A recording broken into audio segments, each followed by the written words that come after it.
Hello everyone, my name is Lowko and welcome to the second episode of Grandmasters Mind. Today we are going to take a look at a game that I have played recently versus the number 6 in the Grandmaster League division, and we are going to talk about stuff that you can know, that you know about Wings of Liberty that you can use in the Heart of the Swarm beta. In this game, I'm actually going to use a build order that I used a ton in Wings of Liberty, and we are going to talk about the stuff that I have to change in order for it to work properly in Heart of the Swarm. So without further ado, let's actually go into the game.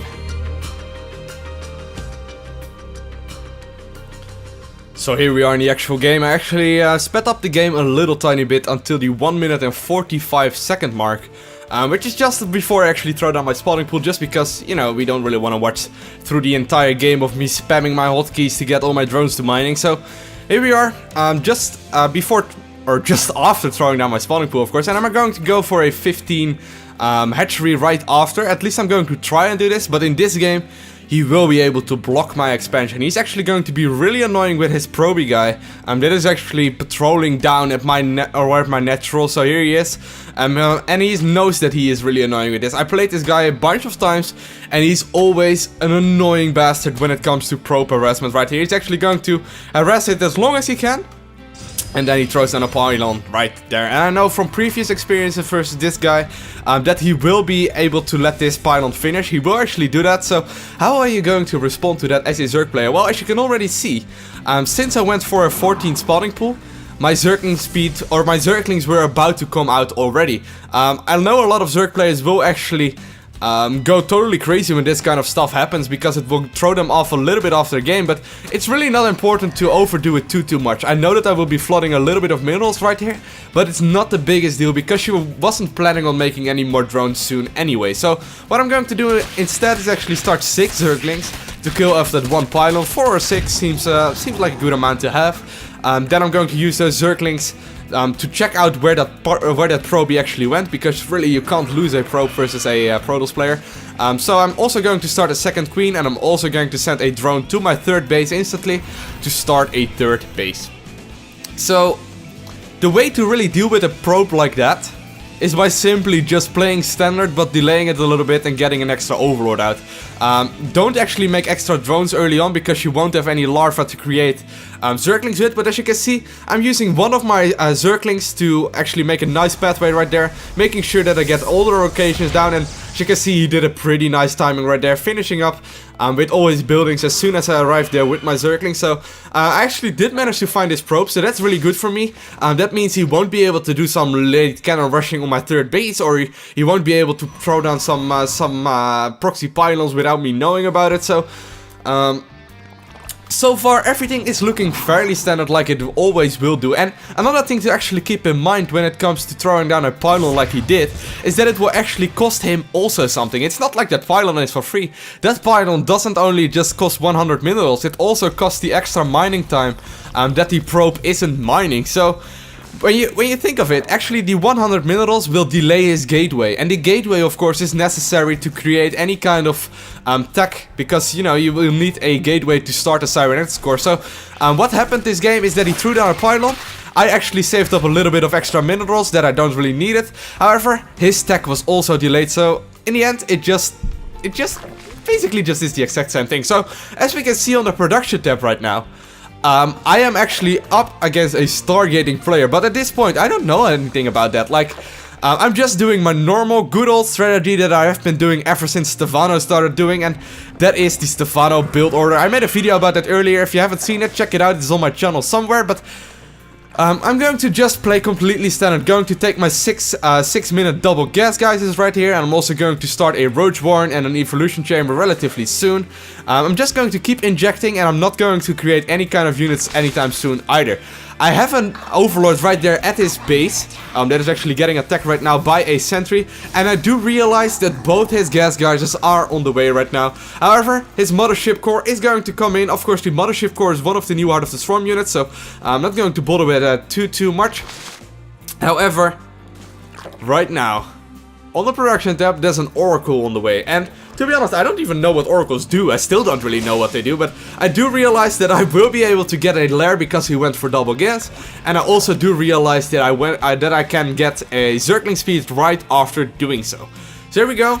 I'm actually going to start my Roachborn and my Evolution Chamber a tad bit late, but it's not the biggest deal, since I'm up against Stargate play anyway. Of course, I don't know that at this point, but, you know, it kind of feels like he's going for a third space or something. So, what I'm going to be doing is just play this out completely standard. I actually started my third gas right now, and I'm also going to start my fourth gas relatively soon. Also gonna get a hatchery right now in my main base, because I know I will have the excess minerals and the excess larva soon, that I will need the larva that the macro hatchery produces. And at this point, I'm just going to be adding some more drones.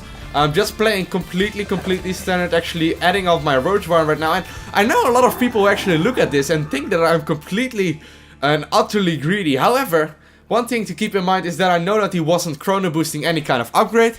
He wasn't chrono boosting his cybernetics core. He took double gases around the 30 or 40 or 7 minute mark. I actually don't know exactly about that, but at this point I'm actually not playing that greedy, especially considering I see at the 9 minute and 20 second mark that his third base went down. So at this point, in Wings of Liberty, I would go for a lot of Zerglings, a lot of Roaches, and just go and try kill him. But since this is Heart of the Swarm, and he has Mothership cores and all that kind of weird stuff, I really don't know if that will be able to work out. So, what I will need actually, is to wait at least for my Roach speed to finish, because that means I will be able to retreat with my army, and it will also soon... There we go, I actually see the oracles. The oracles are killing a shit ton of drones right here.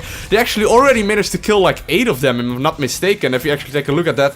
Yeah, he killed actually 8 workers in total, which is a crazy amount with the oracles. So how I'm going to respond to this? Well, I'm actually going to get a Spore Crawler in my main right now. And I'm also going to start my Hydralisk again relatively soon, if I'm not mistaken. Where is it? Where is it? Hydralisk, there we go, Hydralisk then going down right now. And at this point I know that I will need to get aggressive, because the third base must be about to be finished right now.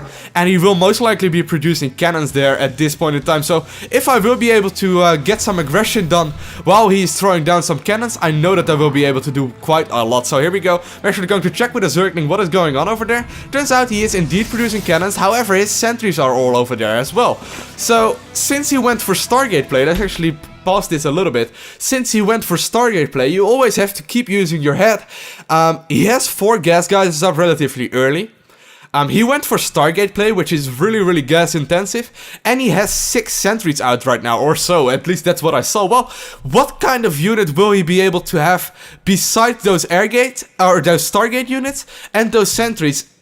Well, let me just put it really clear to you, he won't really have anything besides the Stargate units and the sentries. So, here I am actually going to go in right before the cannons finish, which is around the pretty standard time, and at this point, he actually doesn't have anything. Of course, he's going to use that Nexus ability, but I will be able to pick up so many sentries. I actually also managed to get a nice round right there on the Immortal, and I actually pick off most of the sentries that he has, still reinforcing with more and more stuff, actually putting great use to my macro hatchery right there. As you can see, 40 Zerglings on the production tab right now, because I know that he is producing a bunch of Immortals right now at this point. But I do manage to even pick off this third base, which isn't even necessary. Like, I didn't really need to do this kind of stuff. So, as you can see, I'm just using a standard Wings of Liberty build order. Actually going to use some Hydralisk right now as well, because of the new Hydralisk upgrade that is out right there. But I'm using this old build order in the new game, and it's still working out magnificently. I can basically do whatever I want. I actually am still doing everything that I need to do. Actually going to start the Hydralisk upgrade right now, but I'm actually just target firing and just doing something that I would have also done in Wings of Liberty. Just doing it right now in Heart of the Swarm, and it's incredibly effective, killing off pretty much everything. Having a bunch of Hydralisks right now to reinforce, and I'm also going to have speed on my Hydralisks soon, which will make them a lot easier to mess up. And of course, I'm going to use those Hydralisks to pick off the Stargate units that he still has. All the Stargate units are doing a shit ton of damage, and I'm actually overcommitting here a little tiny bit. Those Oracles are just keep doing damage, as well as the or what is it called even, the Void Ray right now. So what I'm going to do is just back off for the time being, wait a little tiny bit for my army to group up together, as you can see right here. I did already do a lot of damage to his third base. I know that I really don't need to kill him right now, so what I can also do is actually expand once more. But as you can see, my speed is about to be finished for my Hydralisk, and I was like, yeah, fuck it, I can just try it out, right? I can make the reinforcement pad a little bit smaller by killing off those middle rocks. I can make some more roaches to actually soak up some damage, and here we go. My Hydralisk speed is finished right now, which makes them a ton quicker right there. As you can see, they instantly start moving a lot faster. I'm also getting the groove spines upgrade, which will make them their range a little bit harder, but of course he will most likely be getting more and more Stargate units right now, as well as Immortals, as well as a bunch of sentries if he's able to. But here we go, I'm once again going to keep us around on his army with my Zerglings, actually using the Zerglings to take up most of the damage and using all the Hydralisk to take or to make a lot of damage done. And here we go, actually going to kill off pretty much everything he has, going to target fire a bunch of those Void Rays as well, because if I lose those Hydralisk in the end, I will be able to do a lot of stuff. But he leaves the game without a GG, and I hope this gave you a little bit of insight inside of my mind. I want to thank you guys all for watching. Have an awesome day. Do not forget to smile, and I want this game, and I'll see you again. Bye!